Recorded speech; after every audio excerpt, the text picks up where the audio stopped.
Thank you. Hi, Thank no, thank you. Welcome to the podcast. Thank you so much for being here.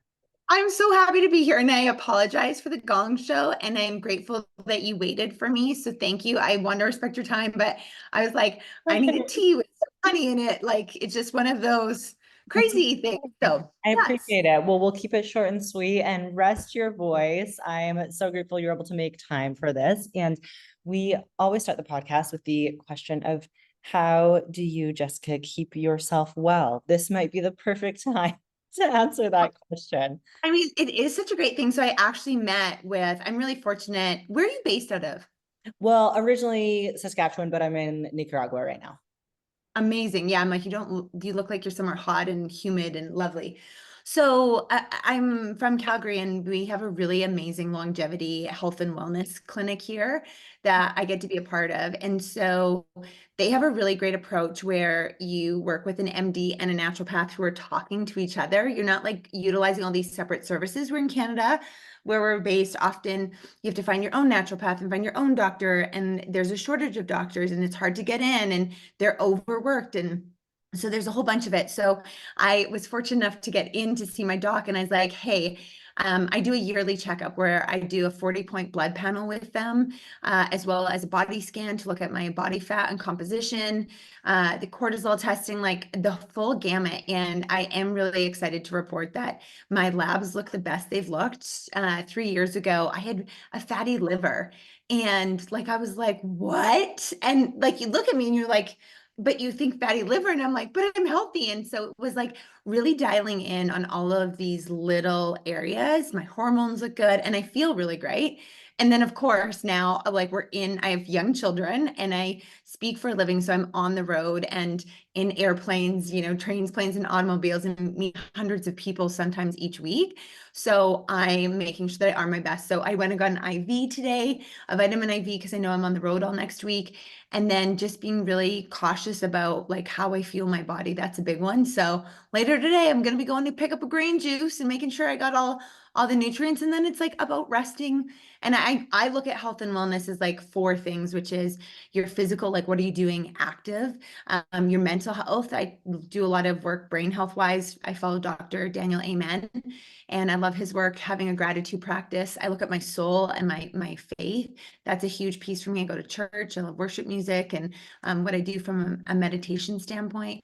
And then I look at emotional health and a lot of work with my therapist. So thank the good Lord for my therapist because she's game changer. So health is multi-pronged and there's like a million things. And it's actually one of the most important things that I focus on in my life because if you do not have your health, you can't serve and show up well for other people. I can't be a great mom. I can't be a great business owner. Can't be a great speaker from the stage. And so I do my best to be diligent. And I've also made peace with just because I do all these things doesn't mean I'm not going to get sick, but I believe that I'm giving my body the best possible chance to weather the storm. And last year I burnt out really bad, like real bad. I ended up in the hospital, had to call an ambulance, couldn't breathe. I had my asthma and the whole, like, you name it. My doctor was like, what the hell happened to you? And so, like, learning to recognize some of the signs. And again, I'm really grateful that I have a team and I've put together a team. And I really believe in finding out what your blueprint is because when you can do that, that changes everything. And what works for me might not work for somebody else. And so when you discover your blueprint and what you need in your body wiring and your chemistry and your DNA, you can really start to get into a groove and into a sweet spot. So I am nursing a sore throat, but I'm speaking 5 times in 7 days. So it's just like this is part of life, weathering the storms and the journeys. Yeah, amazing advice. And like louder for all the moms listening because it's so true. And as you found out, unfortunately, the hard way, like so often we get to burnout and it's that we learned the hard way and it's so much easier to be proactive and try to prevent it than it is to hit rock bottom and then, need to come back from it. So I love that you found that works for you and that you have that service in Calgary. I had no idea that MD naturopath combo. I mean, I think we should be doing that.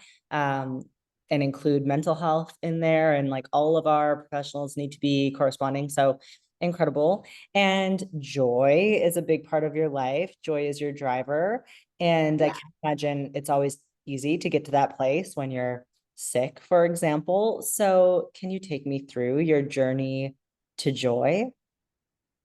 Yeah, unpack what you mean journey to joy, because I mean there's like daily stuff and then there's like how I landed here. What would you like me to answer specifically? Because I'm like, as you can tell, I'll go off forever. So rein me in, girlfriend. Start with the big picture journey. Obviously, we'll get into it. You went through something incredibly traumatic. And how have you gotten to this place where you can hold space to have daily joy?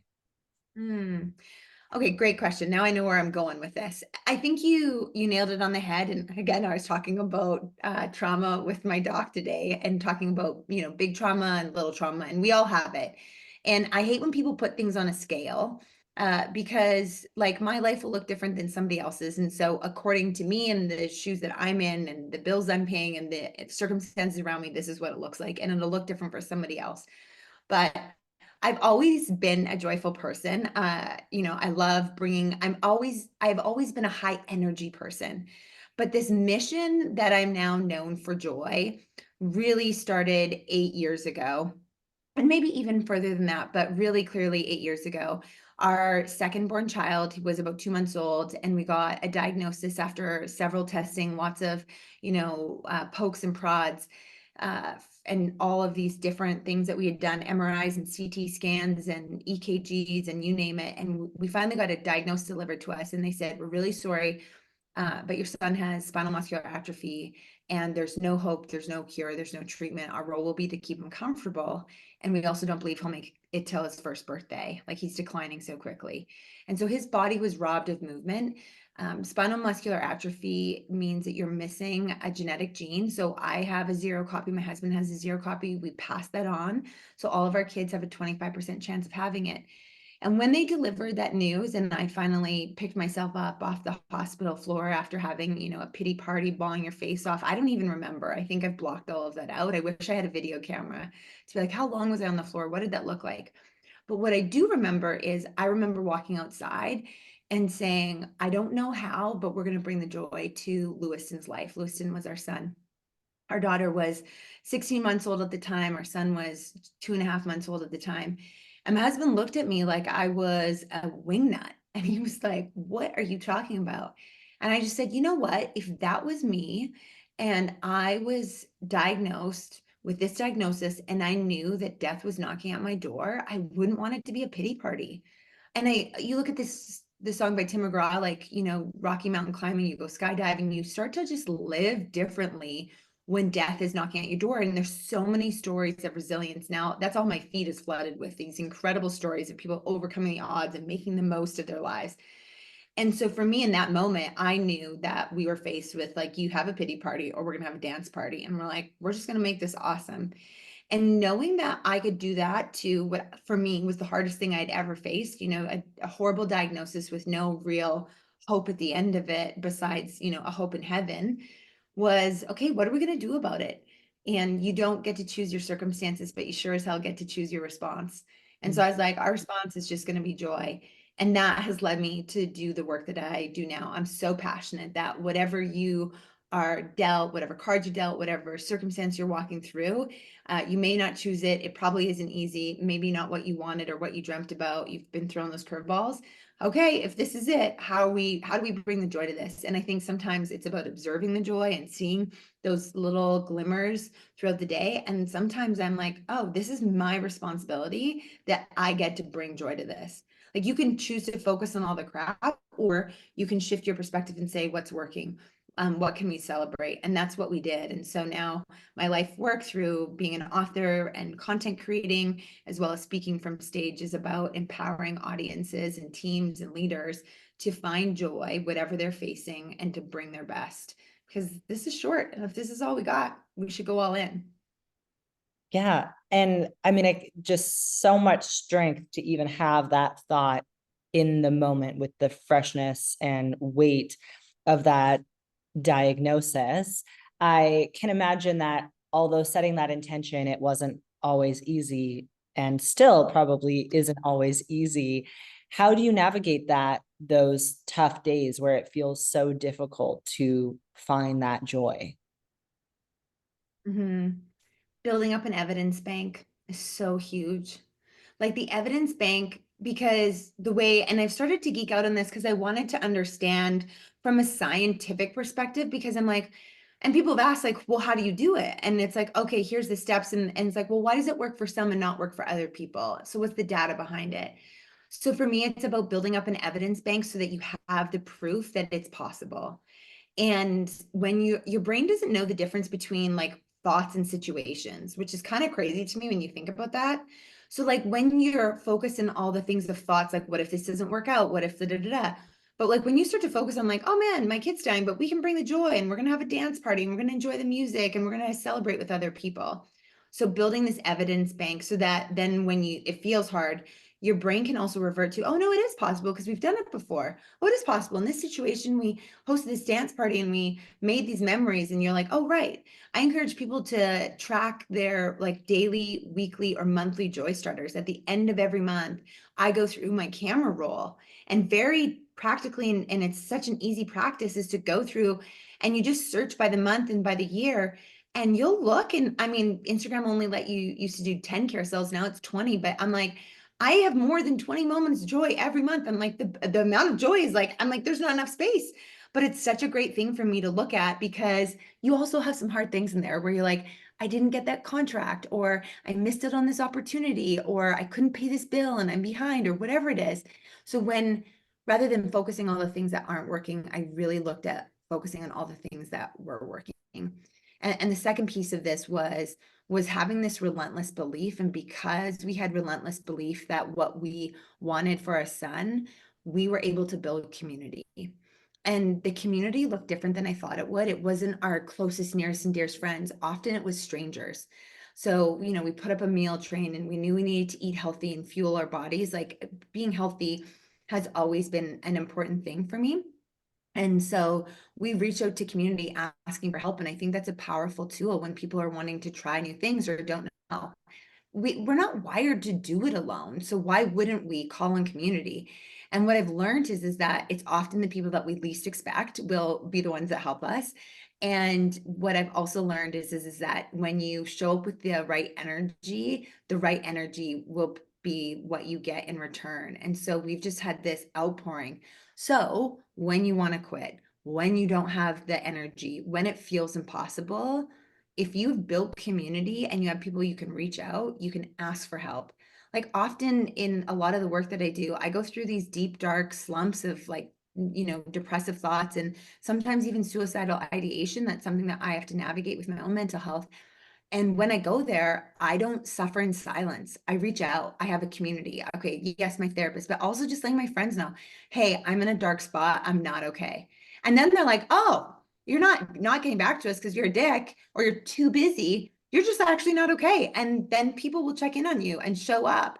But you can't just expect to be in a dark corner and hope that somebody will find you, because often everyone is so busy and they've got their own schedules that they forget to check in. And I want to be the friend that checks in, but I too can get into that I'm in the go zone and paying the bills. And so when you invite community in and you're not afraid to ask for help, it changes everything. And that's been one of those things have been one of the biggest things to sustain us and to keep us being able to access joy. Truly building, not only building that village, but allowing the village to support you, which I think is so easier said than done. Asking for help and receiving help is so difficult, I think, especially for a lot of strong women and mothers who we're not often raised in a place where we see other women asking for help. So I think that's incredible that you're also, by sharing that, giving everybody listening permission to ask and receive help. And what does joy look like for you on a daily basis? Do you feel like you have a daily joy practice? Do you have a formula for helping to create joy every day? Yes, and so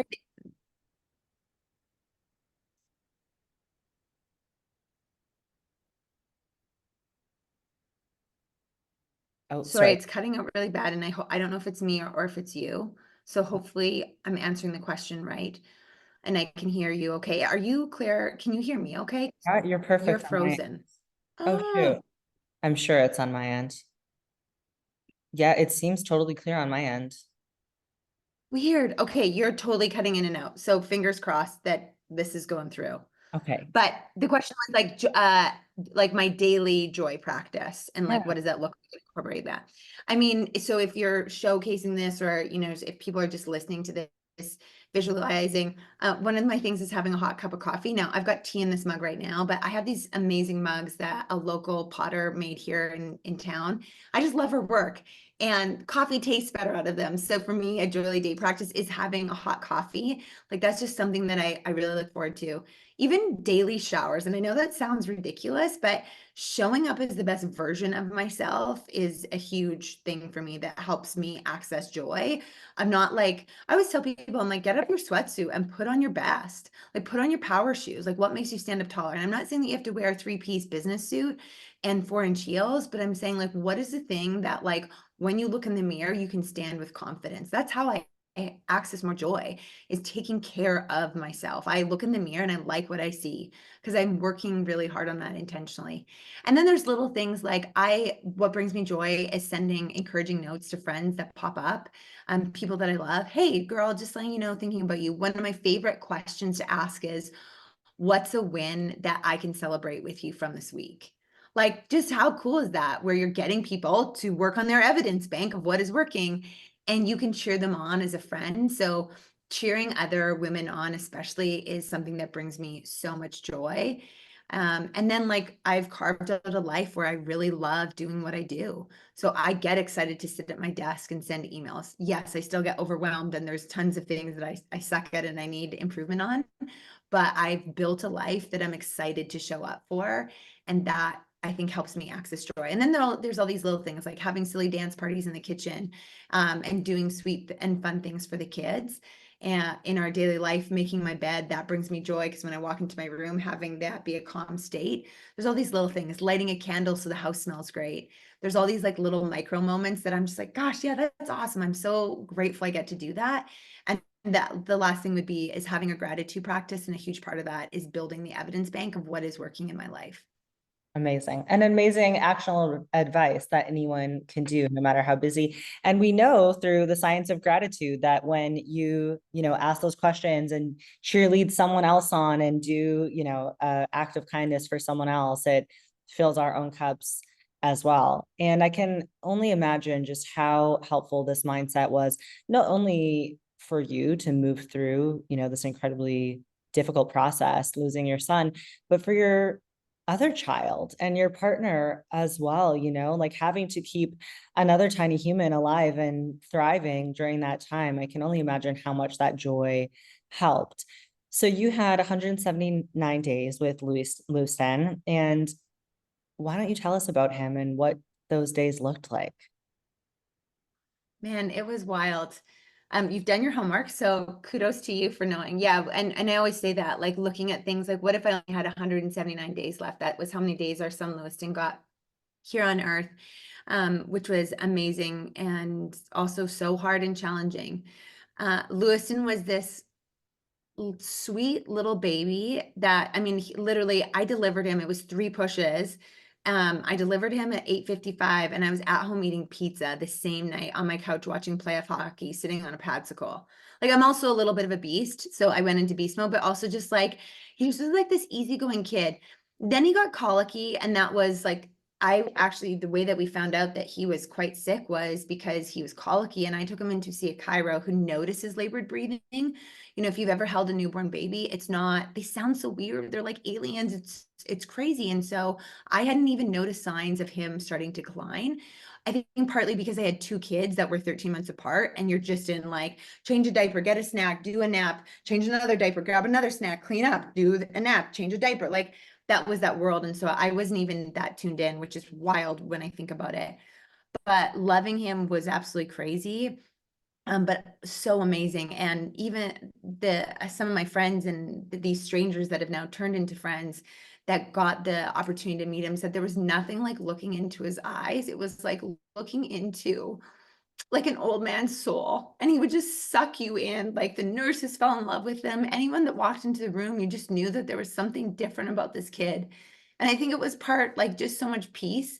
He was actually like a really easygoing kid, and he barely fussed, which was so wild. Once we got the colic in check, he was just a really, really easygoing kid. And so to be his mom, like, I mean, I grew and stretched and changed so much in that. And I really feel like he gave me the power and allowed myself to give myself the permission to be the most bold and authentic version. And so he was like this wise old soul that had so many life lessons that sometimes I think take a lifetime for people to figure out. And I got the pleasure of getting them in 179 days.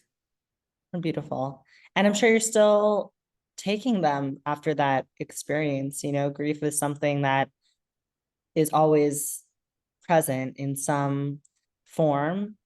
And how do you manage that still to this day? Because I'm sure there are days where it's more present than others. And especially as a public person where you know, have to show up on stage, no matter if you're sick, no matter if you are having a heavy grief day or, you know, a tough mental health day. How do you navigate that? Being really aware of what I need and not being afraid to ask for it. I think that's where so many women go wrong, is that we're afraid to ask for what we want because we don't want to look like we're not capable. We don't want to look like we're a burden. And we don't want to be an inconvenience for people because we're so used to figuring it out and juggling and managing. And we have this amazing capacity to manage so much. But then we're like, oh, I can't ask for help. I don't want them to think I'm not capable or inconvenience someone, or what if it doesn't work out? And I think we have all these limiting beliefs around that. And so for myself, it's been really, really important as I navigate the grief is to know that it comes and goes in waves, to not be afraid to process it. It's honestly kind of funny and interesting and weird all at the same time because I share my son's story and our story so often. I've gotten really good at not crying because on stage I can't have a full, I mean, I can do anything I want, but you don't want to have a full emotional breakdown. And so I've gotten really good at like managing the feelings, but then being able to move through them. And sometimes I'm like, have I processed this? And so, you know, it's going to therapy, it's sharing with my friends. I'm so grateful. I still have friends that check in on me and say, like, how's the grief with Lewiston going? 8 years later, 8, because I see families of 3, and every time I see a family of 3, it rips me to shreds. Like, I honestly want to punch the mom and dad in the face so you can see like there's anger and frustration and even resentment. And those are all valid feelings, but I don't want them to take a hold of my life. So having a really good process for managing the emotions, not saying that I can't be mad or frustrated or resentful. I'm allowed to be all those things, but I don't want to stay in resentment. I don't want to stay in frustration. So that's why physical exercise is so important, having my gratitude practice and going to therapy and being open. So when people ask me how I'm doing, like I don't hold back. I'm like, actually, I'm really shitty. It's been a really brutal go. And it's not for everyone. Not everyone can hold that space, but it's been really empowering just to be honest about where I'm at and to notice that I'm allowed to have mountaintop moments. And also sometimes I can be in the deep, dark valleys where it's like, oh man, this just sucks a lot.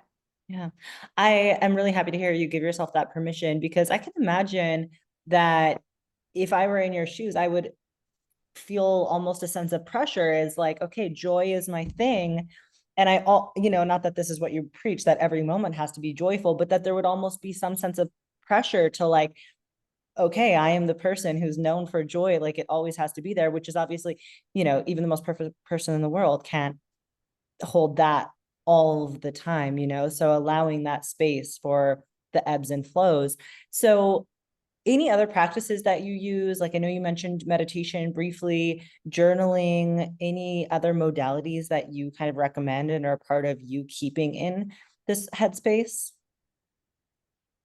I would say like movement is such a big piece of it, and it'll look different. Like I was in a season where my body was just craving yoga and like slow yoga, not like there were some studios in town where like they were flowing so fast. I was like, are they Gumby? Like what the hell? I found a class that was close, and I mean, two amazing teachers that when I'm in town, I love going. One of the instructors, her name is Henny, and she's just like, I'll be in the class and I'll be like, what the actual fuck, Henny? Like the moves that she puts us in. I was like, but it's exactly what my body needs. And every time I'm like, and so I think like honoring and like listening to your body, I've gotten really good about being like, oh, what does my body need? And that has been a huge thing, is slowing down to get really curious. And then like really, because your brain consumes 25 to 30% of the fuel that you put into it, I've just been very conscious. Again, it was just Thanksgiving here in Canada. I had I'm celiac, but I had a gluten-free apple pie. I had ice cream. I tried the pumpkin pie. Like I had gravy on the potatoes. Like I did all the things. But I'm conscious about like, hey, if this is fuel for my body and more importantly for my brain, like how does this affect me? And so those little things when you can start to get into those bad habits of like, oh, it's just a treat and oh, just over here, or like making I'm on the road a lot, so it can be challenging to make healthy decisions. And I definitely eat way more carbs on the road. And so just being aware of that and then giving yourself a lot of grace, that has been a massive piece for me of I talk a lot about consistency, especially consistent action, but even in my health journey, consistency doesn't mean that I do it, 7 days a week, 4 weeks out of every month, and I never miss. Consistency for me is I have like, here is what like my best practice is, and there's going to be some things that throw me off, but I'm going to get back to what I know is the best thing for me in the most consistent way possible. And I think if people would make more peace with that, they would have a better understanding and stay on track longer and for a lifetime. Yeah. As a wellness coach, I can't highlight that more. I say all the time, one of my favorite quotes is don't ruin good for perfect, because when you Yes. have that goal of perfection, which is great, I'm like, aspire to be perfect. But if you miss just under, you're still doing better than you'd be doing if you weren't doing it at all. So like I set goals that are absurd for myself all the time, knowing that I'm probably going to miss sometimes. Like that's okay, but I'm still going to land further than if I hadn't tried at all. So I think yeah, it's so important because it's so easy to fall into that all or none. And, especially during different seasons of life. And I'd love to talk about mindset, because I know you work on helping people to move from a problem mindset to a possibility mindset, which I absolutely love. And I can imagine that is challenging work sometimes. You mentioned you just have always kind of been a high energy person and a very joyous person, and that's not the baseline for everyone. How do you approach people who are ready to make that change, to move from a problem mindset to a possibility mindset? I love this question. It's so good. One of the very first things, and I just had a coaching session before this with one of my clients, and a part of very onboarding new client. And so the very first thing that I get all of my clients to do is I'm like, your homework for this next week. And again, I'm like, you can choose to accept it or not, but I just want you to observe your thoughts. Observe. And then here's a question that you can ask yourself this week, because each day you have about 60,000 thoughts and your brain's processing 2 million bits of data, everything that you see, hear, taste, touch, smell. So your brain's navigating a lot. Like, what a powerful thing. And also, why wouldn't you want to give it the right fuel? Like, I'm not putting in like shitty used, like, bottom of the barrel grade. I want to put the premium in. And so when you're observing your thoughts, because your brain is doing so much incredible work for you, like, what are you hooking onto? And I ask, is this a limiting belief, or is this a powerful thought that serves me and propels me into the action that I want to be taking? Because often I think we know what we need to be doing, but we get stuck from a thought like that keeps us in fear or keeps us scared or keeps us anxious or keeps us overwhelmed. And so anyone trying to shift mindset, one of the very first things that I would just do is like observe your damn thoughts and meet them with not judgment, but with curiosity. And the curiosity is like, man, is this a limiting belief or is this a powerful thought that serves me?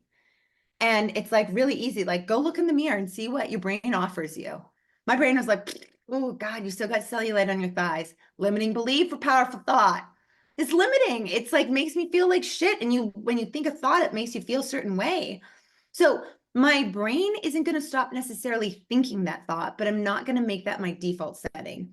And so follow Dr. Daniel Amen, follow Dr. Caroline Leaf. She's a neuroscientist, talks all about rewiring the brain. There's another really good book called The Garden Within with Dr. Anita Phillips.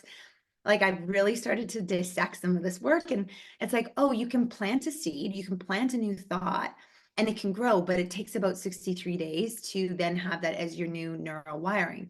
So what do you need to do? Well, you need to think it, you need to write it, you need to believe it, you need to say it.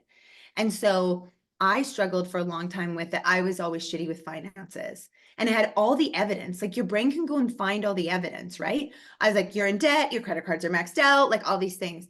So for me to all of a sudden think a thought of like, I'm amazing at finances, my brain couldn't just switch into this powerful thought because it didn't believe it, because it had evidence. And that's why I talk about evidence banks.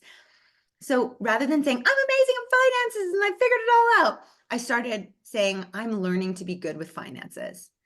And by changing the language of I'm learning to, all of a sudden I had this light bulb moment. And I was like, yeah, you are learning to, like, you're starting to actually look at your credit card statements. And like you took a financial course and invested, and you're trying to have a weekly budget meeting with your husband, which isn't the funnest, but like you got to do it. And like they're not always fun, but like you've actually made progress. And so by switching that thought, something that my brain could actually hook onto, I then started looking for the evidence. And so start to look at what's limiting, start to see where maybe it's holding you up, and then look at to be like, how can I make this a powerful thought? And it can be just these like little tweaks in our language. One of my absolute favorite thoughts that I would love to offer anyone is, it's possible to figure this out. Just the word, it's possible to figure this out. And your brain's like, okay, like, what do you mean? And I'm like, okay, if I did know what to do, what would I do? And so rather than playing what if scenarios that are limiting and hold you back and play out all the worst case scenario, why wouldn't we run best case scenario as well? And then start to see like, what are all the possible solutions? And when I started to grasp this concept that I'm not my thoughts, but I'm the thinker of my thoughts, it changed everything for me. And so my brain still offers me a lot of shit, and I will crash into, these deep dark spirals, but I have tools in place that when I know I'm starting to go low, I ask for help. I book my therapy. I make sure I do like my check-in. Am I moving my body? Am I feeling my body right? Have I done my meditation? Have I connected with people? And that helps me from going into the depths of despair. But it's life. I hope to have another 40, 50 years of really good, amazing life. And so I can't expect to be on the mountaintop of joy at all times, but I have the tools to get me there. So much time to keep figuring it out. That the I'm the thinker of my thoughts reminds me of the book The Untethered Soul. I don't know if you have ever read that. I have it on mine and my husband's nightstand, and everyone has told me to read it. So I'm like, okay, clearly, like you're like the 19th person Oh, in the that's last so few years. funny. So, Yeah, yeah. the classic. And I can imagine that boundaries are a really big part of navigating the work that you do, what you share with others and also maybe what others share with you. Is that something that you are having conversations about with clients and at home? How do you navigate boundaries? That has been such a journey for me, and I'm still learning about boundaries. And a lot of, I think, why we have a hard time implementing boundaries is because we're thinking thoughts that aren't powerful. So I get asked to a lot of events just in the world that I'm in, and I'm so fortunate that we have this incredible community. I'm also a wife and a mom, and I could be in an event every night in our city if I wanted to be, because there's so much good, amazing community events that are happening and great businesses that I love to support. And so for me, I was originally saying yes to everything. And I had this mindset that I was this charity case and I owed it to people and all these things. And then it started to affect my marriage and how I was parenting my children and all of these things. And I travel for work quite often. So when I am home, I really want to be home, and I don't want to always be out and not seeing my kids or tucking them in. And so something for me that I've learned as I'm putting in boundaries is like the boundaries that you put in, you have to have powerful thoughts around that. So when I decline an event, I used to think of like, oh, I'm such a piece of shit. They're going to think I don't care and that I don't value their work. And it's like, hey, I'm cheering you on. Unfortunately, I won't be able to be at this event. Thank you for thinking of me and including me. All the best. And I really have to look to see like, hey, is it in line with my core values? Is it time that if I'm to go to the event, that when the event comes, I'm going to be excited to go and I'm going to want to bring my best? Or am I going to start and be like, oh, I got to go to this event. I committed to it. And I'm like, so those are some checks and balances. And so before I jump into things, especially, I'm like, what do I really want to do? And what's my motivation behind this? And then making sure that I have zero expectations, because I believe in giving generously, expecting nothing in return. That's true generosity and true giving. And then other boundaries around friendships and relationships and time. I've learned just to think really powerful thoughts so that when I am giving of it, I'm happy to give it and I'm not doing it begrudgingly or with a chip on my shoulder or from a place of burnout. And I know my truth. And I would encourage people to be like, know your truth.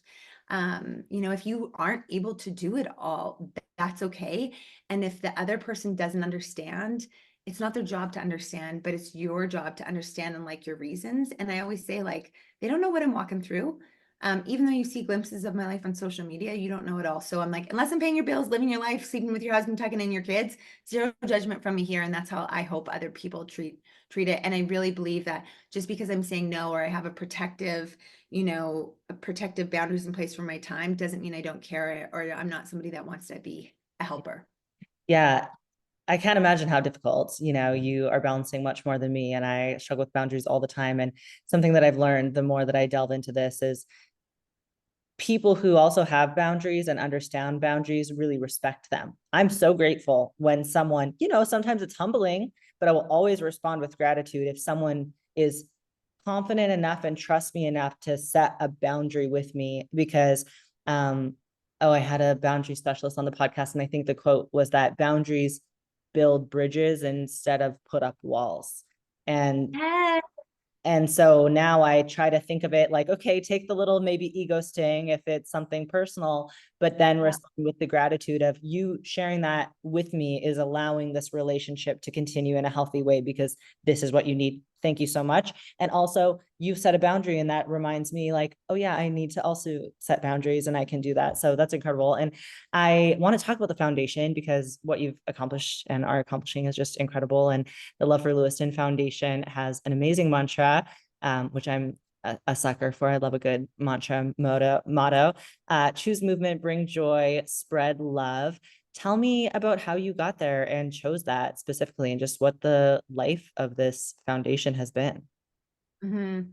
I remember the moment so clearly. I was standing in a parking lot and it came to me, and I called my very bestest of bestest friends, who she created the Love for Lewiston logo and the heart. And she was the one that originally got the website started. Because originally, if you go back in the archives, there's like blog posts of like, we're in the hospital and here's what's happening with Lewiston. And I was trying to be a blogger mom, and life was crazy and so different. But I just remember this moment where I was like, oh, these are all the things that like Lewiston represented, or I wanted his legacy to be about. And choosing movement is I've been thrown into the world of advocacy with rare disease and mental health, and also with accessibility. What Love for Lewiston does now is the money that we raise, we pour back into the community, coast to coast in Canada, to help things to help make things more accessible for those families living with SMA. A lot of times government or insurance companies will deem, oh, that's not necessary. Like a wheelchair that has tilt so that someone can change from sitting in this position all day to like lying back a little bit. They're like, no, not necessary. And I'm not going to shame the government or anybody, and this is a much bigger problem. But as somebody that's now been involved in the SMA community for almost 15 to 17 years, I know how big of a difference small little things make. And so if they are not fully able-bodied, if I can help them move in and out of their home, move in and out of their van, move in a physiotherapy session, like I can get behind that, because I am so grateful for my own movement that I have, and I want that for other people. I don't want them to have those roadblocks and barriers. The bring the joy piece was just so natural, because that was truly the catalyst for this brand and who and what I'm about and my purpose on earth. And so that was just like, how do we bring joyful moments to more people? And that's through our events. We do that. Like, you come to an event, like I've never met someone that was like, well, that was terrible and like a waste. Everyone's like, that was amazing. Look at community. Like, so awesome and inspiring. And then there's this piece that is spread love. And I think that there's many ways to do that. It's something that typically doesn't cost us necessarily of our finances, but it can cost us of our resources, of our time. And I just think that's a beautiful thing.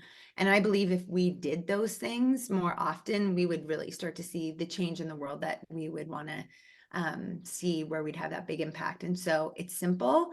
Some of it is measurable and some of it isn't, but I'm really proud that that's what we've built and that's what we continue to do. And if we're following those three things, we're moving the needle. Simple but so powerful, and so necessary, and simple but not necessarily easy. It's incredible. And so, mother, wife, content creator, coach, author, public speaker, probably a dozen other things that I'm not listing. What is next on the horizon for you? I've been saying this for a long time, but I have another book and I've actually gotten really excited to write it. The outline's there. I think it's fleshing it out. I want to be a New York Times bestseller. I want people that are, Yeah. I want people that are stuck in darkness to see and be able to access the light. I've seen the power of when you put in the hard work and stay consistent, not perfect, but consistent, exactly what we talked about. It's just so amazing how incredible and full your life can be. And I want that for those that are struggling in darkness. I have such a heart to help with that. My husband and I have talked about like one day making a movie. I mean, there's so many projects I'd love to continue to fund and work on. A cure, not myself, the amazing scientist. The role that we would play is, raising funds and help pouring into programs and continued research because there is so much stuff. And along the way, just making the most of each day, that continuing to show up. And I will say I'm very fortunate.